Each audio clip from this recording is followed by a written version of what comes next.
Bonjour tout le monde, dans cette vidéo, on va voir comment mettre en place le service DHCP dans cette topologie-là. Donc tout d'abord, on va commencer par définir et configurer statiquement les adresses IP des différentes machines de topologie. On va mettre en place après politique de routage pour relier les différentes machines et on va enfin mettre en place le service DHCP. Donc on va définir les adresses statiques. Donc deux machines qui sont dans le même réseau, ils vont avoir deux adresses de la même plage. Donc par exemple le PC1, il va avoir une adresse de 192.168.1.2. Et ici je vais choisir une adresse .1, donc 192.168.1.1. Pareil ici, donc 0.2. Et ici, 192.168.0.1. Donc ici, la première adresse à réserver à partir du réseau 252, c'est .253. Et ici, la deuxième adresse, c'est 254. Ici, la première adresse à réserver à partir de l'adresse 224, ou le réseau 224, c'est .225. Et ici, .226. Très bien. Et ici, c'est la partie Internet. Donc, je peux définir cette interface-là, 8.8.8.8. Très bien. Je vais configurer maintenant les machines.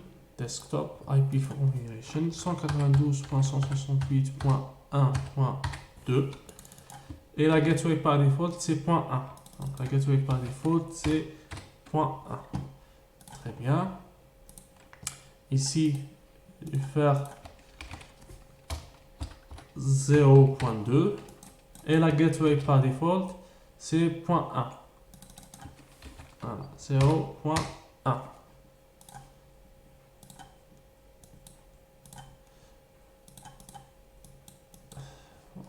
Je vais mettre ici .1. Très bien. Donc, je vais configurer maintenant les trois interfaces de routeur 1. Donc, le routeur 1, il a trois interfaces. Je vais configurer enable conft interface Giga001 qui a l'adresse 192.168.1.1. Interface Giga001 IP adresse 192.168.1.1. Le masque c'est /25. Donc je fais.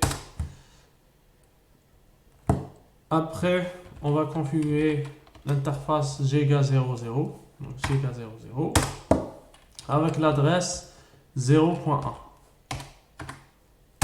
Je vais faire un shutdown pour les deux interfaces. No shutdown. Maintenant, est-ce que je peux pinguer à partir de ce PC là cette interface là, donc Giga000. Terminal, je vais faire ping 192.168.0.1. Je vais juste attendre que ça soit vert ici. Voilà, donc je peux pinguer là 0.1. Pareil ici, donc je peux pinguer ping 192.168.1.1. Très bien. Je vais passer maintenant à cette interface là, 010 S010, interface S010, IP adresse 192.168.200.253 et le masque 255.255.255/30, donc 252. Très bien. Je vais faire no shutdown. Donc, ici, je dois configurer deux interfaces. Donc, la première, c'est S010, enable, conft interface 010, IP adresse 192.168.2.254 et le masque /30, donc 255, 255, 255, 252. No shutdown. Très bien. Est-ce que je peux pinguer cette interface-là? Point 253. Ping 192.168.2.253. Très bien. Donc, je peux pinguer cette interface-là. Donc, ces deux machines sont bien connectées. Maintenant, je dois configurer cette interface-là. Donc, conf t interface 0, 1, 1. IP adresse 209.165.224.200.225 et le masque donc /25, ça veut dire 255.255.255.224. Je vais faire no shutdown. Pareil ici, donc je vais configurer l'interface enable conf t interface S010 IP adresse 209.165.200.226. Le masque c'est /27, donc 224. Très bien, je vais faire la shutdown. Est-ce que je peux pinguer cette interface-là, donc de .225, 209.165.200.225. Très bien, je peux pinguer cette interface-là, donc ces deux machines-là sont bien configurées. Je vais juste configurer cette interface-là pour voir si, pour définir la partie internet. Par exemple, je vais faire conf t interface GK000 IP adresse 8.8.8.8 /255 255 255.0. Très bien. No shutdown. Très bien. J'ai bien configuré statiquement tous les adresses IP des machines. Maintenant, je vais définir une politique de routage. Donc, par exemple, est-ce que ce PC-là peut communiquer avec cette interface-là? Je vais essayer. Si je fais ping 192.168.2.254, donc je vais pas avoir une réponse. Et je vais avoir une réponse de request timeout. Ça veut dire quoi request timeout? Ça veut dire que le paquet, il a été envoyé par le PC1 à la gateway par défaut. Donc ce routeur là, il a une entrée pour cette place d'adresse là, donc il peut transférer le paquet à cette interface là. Une fois que le routeur 2 il a reçu le message, donc il peut répondre, mais le problème c'est qu'il n'a pas d'entrée pour cette place là. D'accord? Donc il ne connaît pas le chemin pour cette place là, donc il ne va pas répondre et comme ça on va voir request timeout. Donc j'ai envoyé une requête mais j'ai pas eu de réponse. Donc pour que cette entrée là de ce réseau là soit dans ce routeur là, on doit activer le protocole RIP. Donc en activant le protocole RIP, ce routeur là il va envoyer ses tables de routage, ses routes, ses réseaux à ce routeur là. Une fois que c'est fait, le routeur 2 il peut voir cette place d'adresse là. D'accord? Donc si je fais ici par exemple exit show IP out, donc j'ai pas une entrée pour le 168.1.0. D'accord? Et maintenant je vais activer le RIP.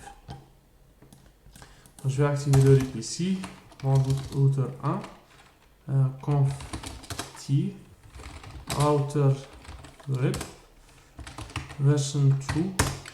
Je vais déclarer mes trois réseaux. Donc le premier réseau c'est 192.168.1.0.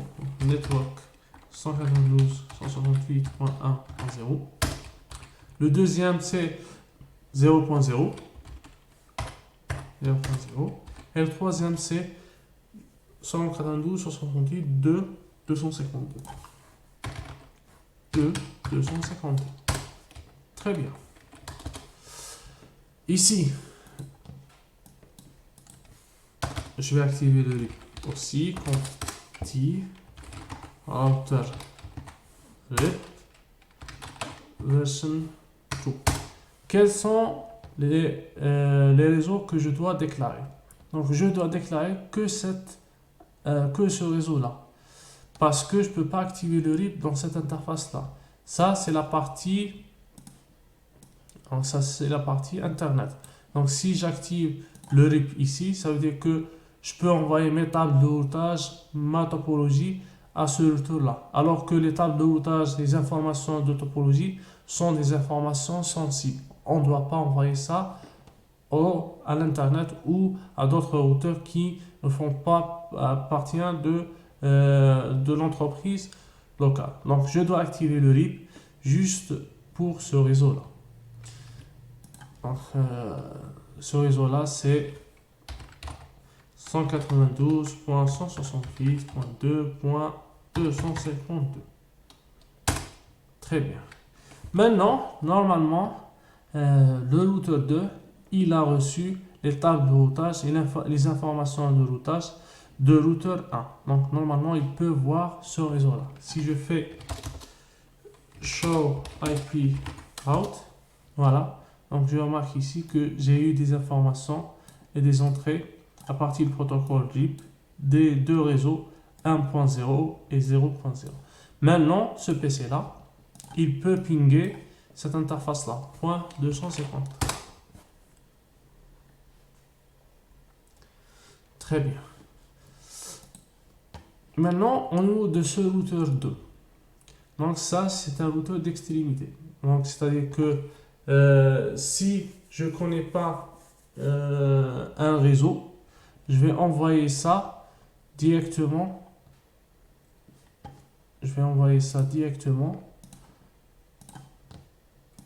Au routeur de fournisseur Internet. Donc, je ne peux pas activer le RIP. Donc, je dois utiliser une route statique pour sortir de ce routeur-là et atteindre l'Internet. Et pareil, donc, pour que ce routeur de fournisseur web peut voir ces réseaux-là, donc, on doit faire des routes statiques pour ajouter un chemin pour ces réseaux-là. Donc, on va faire ça tout de suite. Je vais faire au niveau de routeur 2, je vais faire IP route.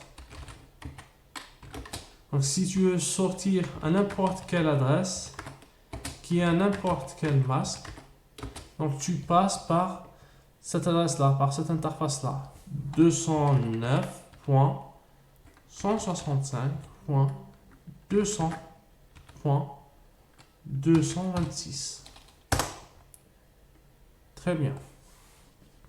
Et maintenant, pour ce routeur de l'Internet, je vais ajouter des routes statiques. Je vais dire quoi? Conti IP route. Si tu veux communiquer avec cette place d'adresse-là, donc 192.168.1.0, qui a le masque 255.255.255.0, tu passes par l'interface .225, donc 209.165.200.225. Pareil, si tu veux communiquer avec cette place d'adresse-là, donc 192.168.0.0, qui a le masque /24, tu passes par cette interface-là. Pareil, si tu veux communiquer avec cette place d'adresse-là, tu passes par cette interface-là. Donc, si tu veux communiquer avec 192.168.2.252, qui a le masque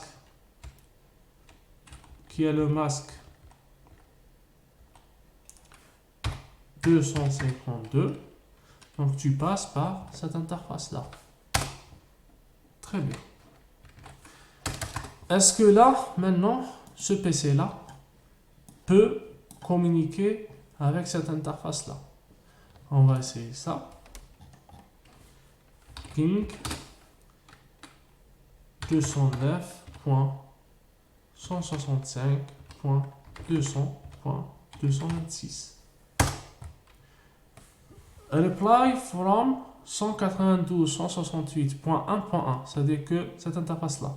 Destination host is unreachable.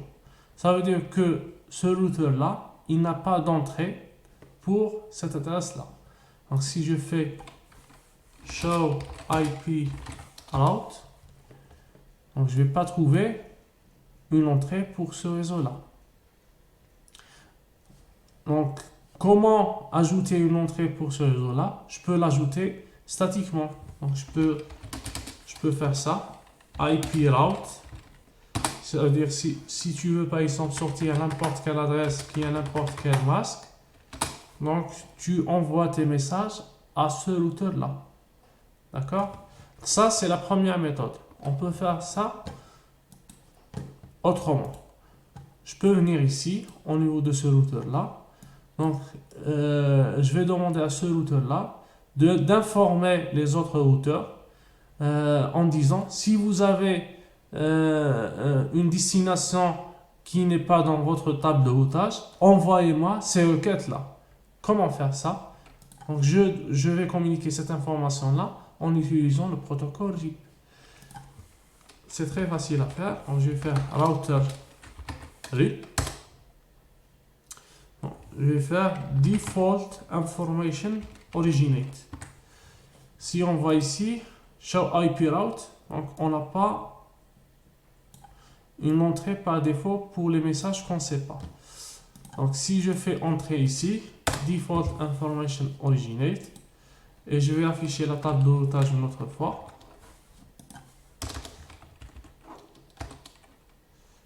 Voilà. Donc je vais trouver une nouvelle entrée qui s'est ajoutée. Donc si j'ai une entrée que je ne connais pas, donc je vais envoyer ça à l'interface .254. D'accord? Et cette interface-là, et ce routeur-là, il va transférer mon message à ce routeur. Donc maintenant, normalement, je peux pinguer à partir de ce PC-là. Donc si je fais ping.226, donc je peux pinguer cette interface-là. Si je fais ping 8.8.8.8, donc je peux avoir une réponse à partir de 8.8.8.8. Très bien. Donc on a configuré statiquement les adresses IP. On a mis en place une politique de routage. Et maintenant, on va faire la partie DHCP.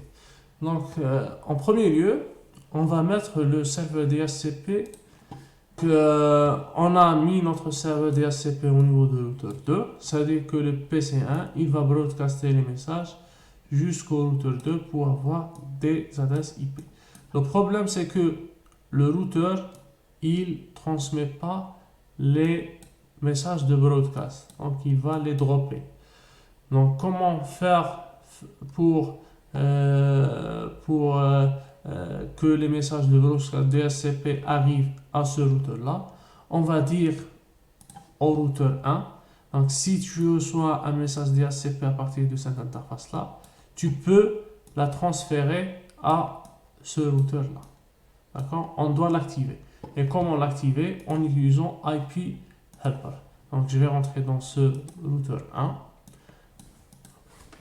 Conf l'interface GEGA001, interface GEGA001, et je vais faire IP helper address. Si tu reçois un message de broadcast, tu l'envoies à cette adresse-là. 192.168.2.254. Ok. Pareil ici. Donc, si tu reçois un message de broadcast à partir de cette interface-là, tu transfères ce message à cette interface-là. Donc, interface giga 0, 0 et IP helper 254. Très bien. Là maintenant, notre message de DHCP, il peut atteindre le serveur DHCP. Très bien. Maintenant, on va définir notre serveur DHCP. Les commandes sont très simples. Je vais définir deux pools. Donc, pool G1, groupe 1, et pool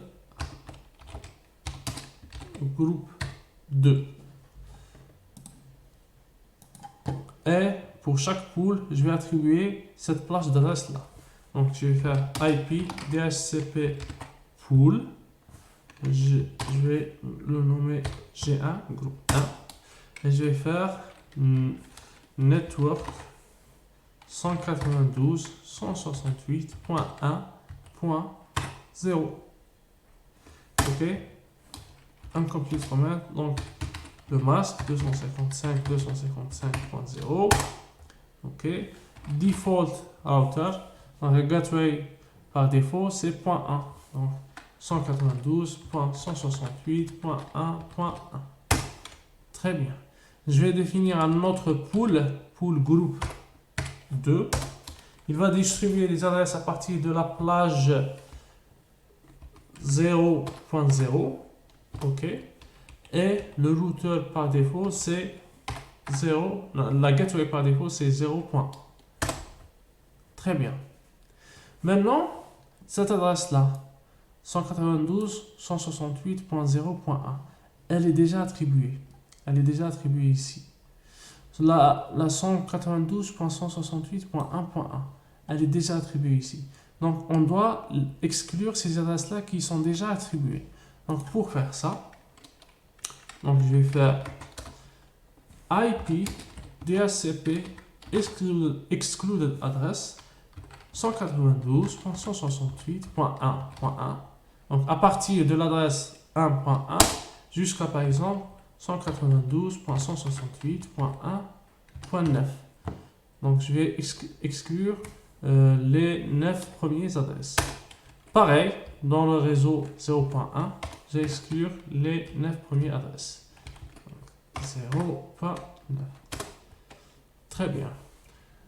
J'ai bien défini tous les paramètres de DHCP, le réseau, default router, excluded address, etc. Maintenant, je peux essayer d'avoir une adresse en utilisant le protocole DHCP. Et là maintenant, j'ai bien obtenu une adresse à partir 192.168.1.9. Donc la 10e adresse. J'ai réservé la 10e adresse. Pareil ici, si je j'utilise le protocole DHCP, donc j'ai réservé la 10e adresse du réseau 192.168.0.0. C'était tout pour ce TP là. Je vous remercie pour votre attention et je vous souhaite une bonne fin de journée. Au revoir.